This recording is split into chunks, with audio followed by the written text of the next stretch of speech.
네, 안녕하세요. 주식은 역시 기리기리세 기리십니다. 안녕하세요 여러분들. 자, 이번 주는 진짜 힘든 한 주였다고 볼 수 있겠죠. 저 기립 같은 경우에는 코로나 때 기억, 그때 기억도 슬금슬금 나면서 실제로도 조금 공포스러운 한 주가 아니었나 이런 생각을 해봅니다. 자, 여러분들 이번 주 어떠한 대처를 하셨을지는 잘 모르겠지만 그 대처가 최고의 대처기를 진심으로 바라며 오늘의 경제뉴스 진짜 빠르게 보고 끝내보도록 하겠습니다. 같이 공부하시죠. 렛츠 기릿! 바로 내용으로 들어가도록 하겠습니다. 일단 첫 번째, 지금 현재는 약세장이라고 볼 수 있는데요. 벌써 코스피는 1년 내내 하락하고 있죠. 그런데 이러한 약세장, 그 다음에 급락장에서는 꼭 지켜야 될 게 딱 두 가지가 있다고 합니다. 한번 보도록 할게요. 지금은 힘든 장입니다. 아마도 여러분들 하루에 최소한 10번 이상은 그냥 다 팔고 다시는 주식하지 말까 라는 생각을 진짜로 하실 것 같은데요. 하지만 이 행동이 개인 투자자의 가장 큰 문제라고 볼 수 있다고 합니다. 그렇다면 그 이유가 뭔가 봤더니 팔려면은 이미 옛날에 남들이 아직도 주식하네, 주식하면 돈이 복사가 돼 이렇게 말할 때 팔았어야지. 지금은 오히려 이미 경기 침체가 온다 이러한 가정하에 시장의 악재가 이미 반영이 되며 빠질 만큼 빠진 상황이라고 합니다. 물론 여기서 추가적인 하락 당연히 있을 수 있겠지만, 그러나 우리가 아무리 생각해도 지금의 위치가 평생 동안의 고점일 확률은 매우 낮고 그리고 거의 아예 없다고도 생각을 해볼 수 있겠죠. 그렇기 때문에 이미 이렇게 빠진 상황에서 이거 더 빠지는 거 아니야 이런 생각에 패닉셀을 하는 경우가 많은데, 이것만큼은 절대 하면 안 된다고 합니다. 이 패닉셀에 대해서 혹시나 오해하실까봐 조금 더 말씀드리자면은, 이럴 때 주식을 팔지 말라는 소리가 아니라 그냥 단순히 어떠한 주식을 가지고 있든 이거 더 떨어지는 거 아니냐, 그러면은 떨어진 다음에 다시 사는 게 낫지 않을까, 일단 소나기는 피하고 보자 이러한 마인드로 그 기업이 성장하는 기업인지 아닌지 그런 것들을 판단조차 하지 않고, 그러니까 그냥 시장이 안 좋아서 폭락하는 걸 보고 공포에 질려서 파는 거, 그걸 바로 패닉셀이라고 할 수 있겠죠. 그런데 만약에 여러분들이 이 기업은 지금같이 인플레가 심할 때는 실적이 나빠지는 게 분명하다, 그렇기 때문에 이거는 좀 비중을 줄이고 그 대신에 다른 기업으로 좀 넘어가거나 아니면 현금 비중 조금을 챙겨놔야겠다 이러한 판단이 있다면 그거는 패닉셀이라고 말할 순 없을 것 같습니다. 그러니까 이러한 정의를 가진 패닉셀을 절대 하면 안 된다는 게 가장 중요하다는 거겠죠. 그리고 플러스 이 와중에 이렇게 말씀하시는 분도 계십니다. 한이길이, 그러면 지금 팔지 말라는 거는 곧 주식이 올라갈 수도 있다는 건데, 그러면 지금 내가 가진 돈 전부 다 넣어야 되는 거 아니야? 그리고 그렇게 확실하면 당연히 빚까지 내서 사야지 이렇게 말할 수 있겠지만, 그런데 이 와중에 개인분들이 더 크게 실수하는 거는 혹시 빚을 내거나 아니면 다른 곳에 쓸 돈을 잠시 가져와서 조금만 쓰다가 돌려놔야지 이런 생각으로 투자금을 늘리는 건데, 이거는 절대 더욱더 하면 안 된다고 합니다. 아마도 여러분들 알고 계실 거라고 생각합니다. 인생이든 주식이든 항상 생각대로 절대 되지 않고, 그리고 모든 것들이 생각보다 더 좋은 경우가 더 많고 그 다음에 생각보다 더 나쁜 경우가 더 많은 거 알고 계실 거라고 생각해요. 그러니 지금 우리가 생각하는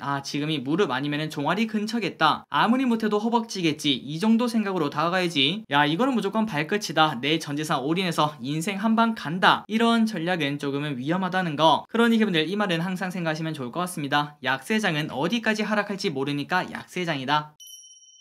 그래서 여기까지 약세장에서 절대 하지 말아야 될 두 가지를 봤습니다. 첫 번째는 패닉셀, 그리고 두 번째는 비투라고 볼 수 있겠죠. 우리가 주식 투자할 때는 리스크 관리가 최우선이라는 걸 꼭 생각해 보시면 좋을 것 같습니다. 다음 소식을 보도록 하겠습니다. 최근 들어 상황이 좋지 않습니다. 다우가 결국 3만이 봉개가 되었다고 합니다. 자, 왼쪽 차트를 보니까 다우가 29,927로 3만을 깨고 내려가는 걸 확인할 수 있죠. 수요일날 FOMC가 끝나고 급등하는가 싶더니 바로 목요일날 급락을 했다고 합니다. 이에 다우지수도 하락을 피하지 못해 3만 아래로 결국 떨어졌다고 한데요. 이는 1년하고도 5개월 만에 3만 아래를 현재 보는 거라고 합니다. 그만큼 지금 하락폭이 꽤나 크다는 증거가 될 수 있겠죠. 그리고 암호화폐 시장도 지속적으로 하락에 시달리고 있으며, 그런데 그 반면 금값은 가파르게 상승하고 있다고 합니다. 지난번에 우리가 공부를 했을 때 레이 달리였나요? 그 사람이 금을 어느 정도 사놓는 거는 충분히 도움이 된다 이렇게 말한 바 있었는데, 당연히 아직까지도 그 생각은 유효하다라고 생각을 해볼 수 있겠죠. 지금같이 상황이 안 좋고 그리고 인플레가 심할 때는 금값이 충분히 더 상승할 여력이 있다고 생각합니다. 그리고 최근 들어 정말 장이 안 좋다 보니까 힘든 사람이 진짜 많습니다. 그만큼 어렵다고 볼 수 있는데요. 저 기릿이 속해 있는 단톡방이 몇 개 있는데 거기에서 이제 오랜만에 주식 이야기를 하더라고요. 그런데 조금 달라진 거는, 예전에는 이거 주식 투자 너무 재밌다, 주말이 빨리 지나갔으면 좋겠다, 월요일이 기다려진다 이런 말이 많았는데, 그런데 지금은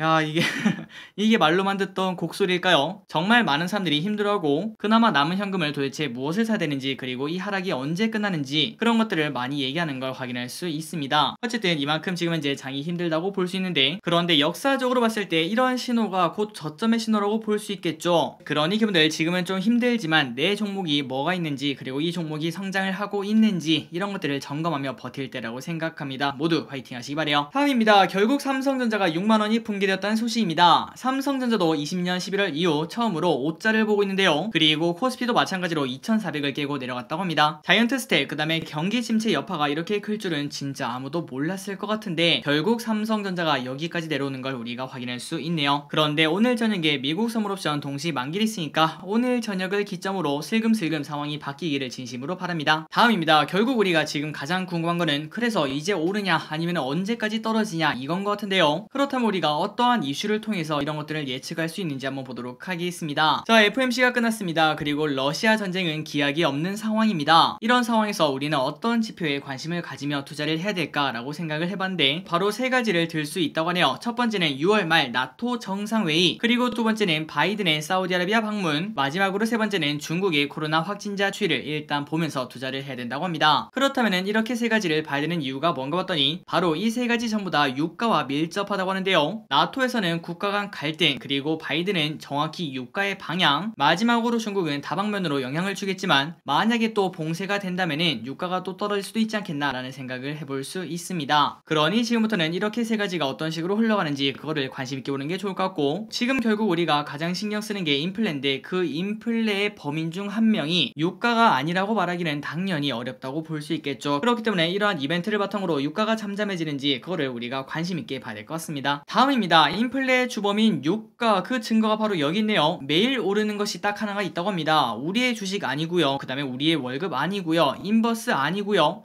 인버스는 뭐 그럴 수 있겠네요. 그런데 그 인버스보다 더 안정적으로 계속 오르는 게 있다고 하는데 바로 그게 기름값입니다. 자, 매일매일 기록을 경신하고 있는 것은 바로 기름인데요. 국내 경유 가격은 지난달 중순 1950원대를 기록하며 2008년 기록을 넘어선 뒤 2000원대를 달성하며 사상 최고가를 경신을 했다고 합니다. 또한 휘발유도 2064원을 넘어서면서 10년 만에 최고가를 갈아치웠다고 하는데 아마도 지금 운전하시는 분들은 야, 이거 진짜 길에다가 그냥 돈을 깔고 다닌다 라고 생각을 하실 것 같습니다. 그리고 실제로도 자동차를 운영하는 그런 비용을 다 합치면은 오히려 택시가 더 싸지 않나 라는 생각까지 해볼 수 있겠네요. 어쨌든 이 유가가 조금 잡혀져야 텐데 바이든의 역할이 꽤나 크다고 볼 수 있겠죠. 바이든 힘 좀 내서 유가 좀 때려잡았으면 좋겠네요. 다음입니다. 바이든이 실제로 일단 입으로는 화이팅 하고 있다는 소식입니다. 한번 보도록 할게요. 미국 경기 침체 극복 가능하다. 경기 침체에 빠질 수 있다는 경고가 난무하는 가운데 증시가 뚝뚝뚝 떨어지고 있죠. 그런데 바이든 대통령은 미국 경제가 경기 침체를 피할 수 있다고 말을 했다고 합니다. 물론 대통령이다 보니까 립서비스를 한 거 아니냐라고 볼 수 있겠지만, 그런데 중요한 거는 바이든 대통령은 절대 경기 침체가 오는 걸 원하지 않겠죠. 선거도 코앞이고 그리고 재선도 해야 되기 때문에 최선을 다할 거라는 걸 우리가 충분히 생각을 해볼 수 있습니다. 우리는 그걸 믿고 또 투자를 해야겠죠. 그런데 이러한 립서비스일진 모르겠지만 어쨌든 이러한 선언을 했는데 그 근거가 있겠죠. 그 근거가 뭔가 봤더니 다른 산업 국가들에 비해서 인플레이션이 낮은 점, 그리고 역대 최저 수준의 실업률과 강한 성장세를 예시로 들며 다른 사람들의 경고에 휘둘리지 말라 이렇게 말했다고 합니다. 그러니까 미국 경제가 경기 침체에 갈 만큼 그렇게 약하지 않다는 거겠죠. 그리고 미국은 그 어떤 나라보다 인플레이션을 극복할 수 있는 가장 앞선 나라라는 걸 말을 했다고 합니다. 자, 바이든의 말대로 모든 게 다 극복되고 그리고 또한 올해 말까지는 힘들겠지만 내년 초쯤에 나스닥이 또 신고가를 회복했니, 그 다음에 코스피도 신고가를 회복했니, 그런 이야기가 나오는 그러한 미래에 살았으면 좋겠습니다.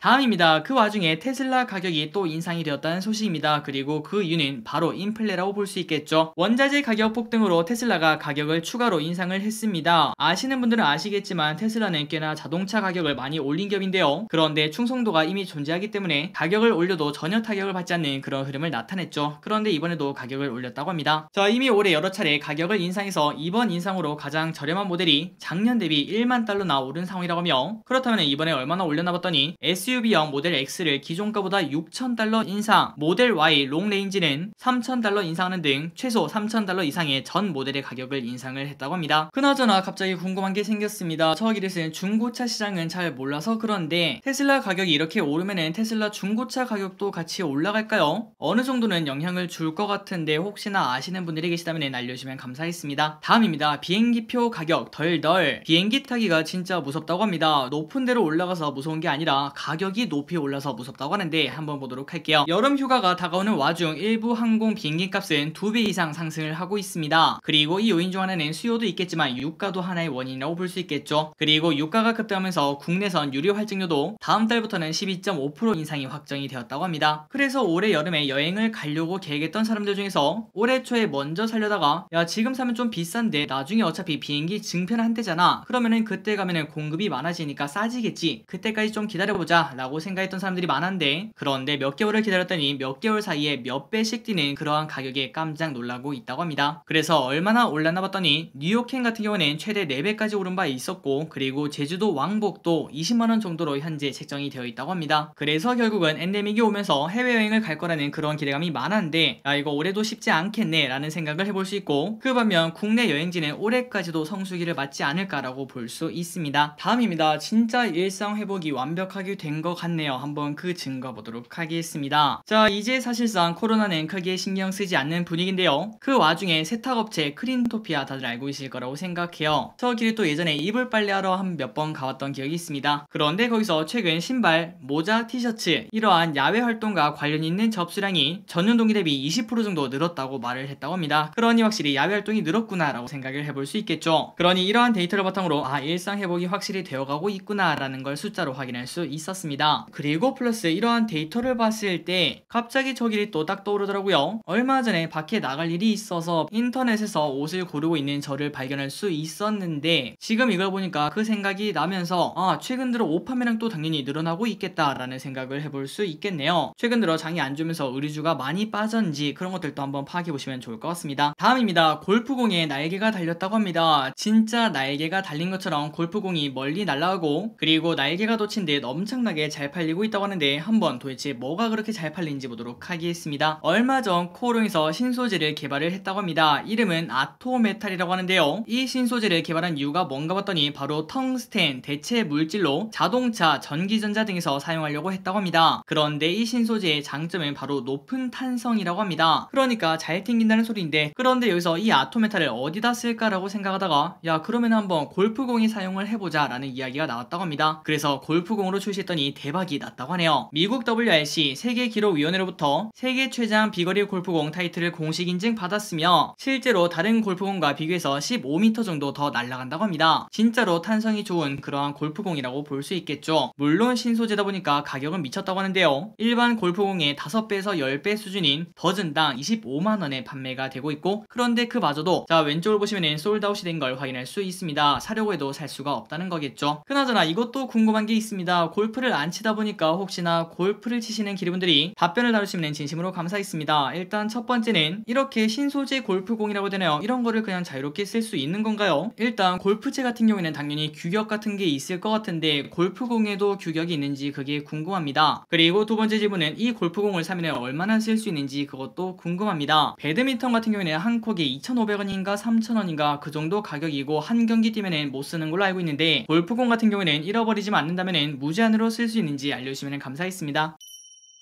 다음입니다. 신규 상장주가 좋은 흐름을 나타내고 있다고 합니다. 자, 최근 들어 장이 정말 안 좋은데 그 와중에 새로 입상한 주식들은 오히려 수익률이 좋은 편이라고 합니다. 뭔가 좀 의외죠. 요즘 들어서 신규 상장주 공모주 시장이 완전 박살났다 이런 얘기가 많았는데 오히려 주가는 오르는 모습을 현재 나타내고 있다고 합니다. 한국거래소에 의하면 올해 상장한 기업은 총 25개 그런데 그 중에서 무려 18개 기업이 공모가 대비 주가가 상승하고 있다고 한데요. 현재 수익률이 가장 높은 것은 바로 공구원인데 300%가 넘는 수익률을 기록 기록하고 있다고 합니다. 그리고 오늘 상장한 범한 퓨얼셀 공모가가 4만원인데 58,000원에 거래가 되고 있죠. 이 또한 증시가 안 좋은데도 그나마 선방을 하지 않았나 라고 생각을 해볼 수 있습니다. 앞으로도 계속 공모주 공부를 해봐야겠네요. 다음입니다. 전세계가 박살입니다. 그런데 그 와중에 혼자서 빵긋빵긋 웃고 있는 팬더가 있다고 하는데 뭔가 봤더니 바로 중국이라고 합니다. 자, 왼쪽을 보시면 중국 증시는 요즘 들어 그냥 오히려 쭉쭉쭉 올라가는 그런 괴물 같은 모습을 나타내고 있죠. 121선을 눈앞에 두고 있는 걸 확인할 수 있습니다. 자, 인플레 이슈로 인해 최근 불안한 세계 증시 속에서 혼자 주구장창 떨어지던 중국이 슬슬 시동을 걸고 있다고 합니다. 자, 실제로 중국 이렇게 뚝뚝뚝 떨어진 바 있었는데 그때 무슨 일이 있었나 봤더니 바로 제로 코로나 정책이 있었죠. 그러다 보니까 경제가 완전 눌려 있었는데 그런데 최근 들어 살아나며 실물 지표도 반등하고 소비도 저점을 통과했다는 이야기가 나온다고 합니다. 그리고 또한 중국 정부가 곧 새로운 부양책을 내놓을 것을 예상하는 만큼 더욱더 기대할 수 있다고 하는데 이 부분은 우리가 정말 다행히도 지속적으로 공부를 했죠. 중국에 관련된 ETF는 계속 공부할 필요가 있다고 생각합니다. 마지막입니다. 오늘의 기업 두 가지를 보고 마무리해보도록 하겠습니다. 첫 번째 SK텔레콤. 이렇게 힘든 장에서는 역시 배당이 마음이 좀 편하겠죠. 그 와중에 SK텔레콤의 매수 리포트가 떴다고 한데요. KB증권이 SK텔레콤을 매수, 그 다음에 목표주가 7.5만원을 외쳤다고 합니다. 저 SK텔레콤 못 보던 사이에 최근 들어 주가가 많이 빠졌어요. 그래서 이렇게 주가가 빠지다 보니까 배당률이 올라왔다고 합니다. 올해 예상 배당률이 무려 6.9%라고 한데요. 작년 기준 이 정도의 배당을 준 기업은 10개 정도밖에 없을 정도로 엄청난 배당이라고 볼 수 있겠죠. 그런데 그 와중에 다른 배당주와 다르게 실적 또한 성장을 하고 있기에 매우 매력적인 상황입니다. 다만 리스크가 한 가지가 있는데 SK텔레콤은 통신사업이다 보니까 외국인 지분율 한도가 50%가 제한인데 최근 들어 많이 늘어나 이 부분이 조금 부담이 아닌가 이런 얘기가 나온다고 합니다. 그러니 여러분들이 SK텔레콤을 혹시 보신다면은 배당률과 함께 그 다음에 외국인이 최근 들어 사고 있는지 팔고 있는지 그런 것들도 공부를 해야 된다고 볼 수 있겠죠. 그리고 SKT의 실적을 보면은 지속적으로 성장하는 걸 확인할 수 있고 그리고 그 와중에 배당 수익률이 6.7%, 내년은 7.1%까지 올라가는 걸 체크할 수 있습니다. 마지막입니다. 에브리봇. 항상 저 기릿은 우주항공 그리고 로봇을 그냥 쭉 앞으로 우리 앞에 UAM이 그냥 슝슝 날아다니고 그리고 로봇이 횡단보도를 건너면서 배달을 할 때까지는 쭉 들고 갈 만한 섹터라고 생각을 하고 있습니다. 그리고 NH투자증권이 에브리봇에 대해서 하반기 신제품 출시로 외형 확대를 예상을 한다고 하는데요. 참고로 에브리봇은 물걸레 로봇 청소기 제조업체로 삼성전자향 ODM 제품도 생산을 하고 있다고 합니다. 그리고 올해는 삼성전자의 생활가전 임원을 부사장으로 영입한 바도 있다고 합니다. 마지막으로 에브리봇의 실적을 보자면 지속적으로 이 친구도 성장을 하고 있죠. 연평균 10% 넘는 성장을 하고 있는데 올해 예상퍼는 15, 그 다음에 내년에는 13 이렇게 떨어지는 걸 확인할 수 있습니다. 로봇 관련주가 퍼가 15 내외라는 거는 충분히 저평가 아닐까라고도 생각을 해볼 수 있겠죠. 시장만 안정이 된다면은 다시 또 주가가 쭉쭉 올라갈 만한 그러한 기업이라고 생각을 해봅니다. 자, 오늘 또 이렇게 같이 공부해주셔서 진심으로 감사합니다. 이번 한 주 진짜 고생 많으셨어요. 저 길이 또 머리가 지끈지끈 아프더라고요. 자, 이번 주는 이렇게 마무리해보도록 하고 그 다음에 주말에도 열심히 공부해서 저 길이 또 찾아오도록 하겠습니다. 지금까지 길이 있었습니다. 빠이요.